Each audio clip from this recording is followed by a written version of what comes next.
আজকে সকালে একদম জাতীয় নাস্তা এখানে চালু ভাজি আর আজকে কমই রুটি নিছে, যে মাত্র 4টা রুটি শীতের সকালে। উফ, কি মজার নাস্তা, বিশ্বাস করো আমি নিজে বানাইছি এই সকাল সকাল ঘুম থেকে উঠা। চলো খাই। আরে সেই ভাইরাল পাটাপু না? আরে বাস, শীতের সকালে ডাইপার পরে হাইপার হয়ে পাটাপু দেখি এখন 4টা পরোটা খেতে বসেছে।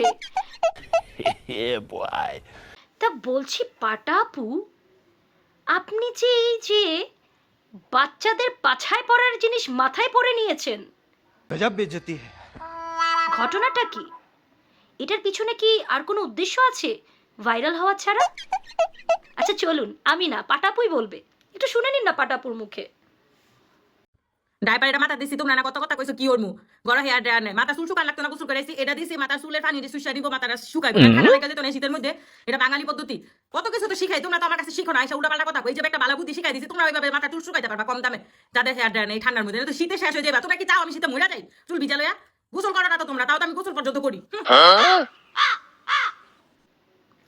ও, আমরা তো জানতামই না বাসায় হেয়ার ড্রায়ার না থাকলে বাচ্চাদের ডাইপার কিনে এনে মাথায় পরে এরপরে চুল শুকাতে হয়। বুদ্ধিটা কিন্তু সেই দিয়েছে। তা বলছি তাহলে টাওয়াল অথবা গামছার কাজটা কি? যার বাসায় হেয়ার ড্রায়ার নেই তার বাসায় কি ফ্যানও থাকে না নাকি? बात तो सही है। থাক পাটা আপু, আপনি না থাকলে না এত গুরুত্বপূর্ণ ইনফরমেশন জীবন থেকে মিস হয়ে যেত, বড্ড লস হয়ে যেত আমাদের। তা বলছি পাটা আপু, এখন থেকে ডাইপার তো পুরানো হয়েই গেল, আপনাকে একটা ছোট্ট বুদ্ধি দিয়ে দেই। আপনি কালকে মেয়েদের স্যানিটারি প্যাড আছে না, ওটা মাথায় দিয়ে বসে থাকবেন। ওটা তো চুলের পানি হেব্বি শোষণ করবে।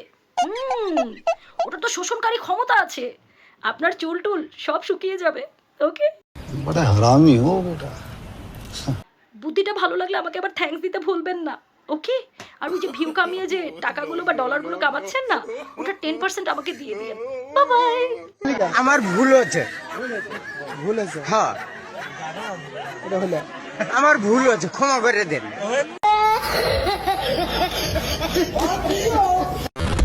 খাবার তোমাদের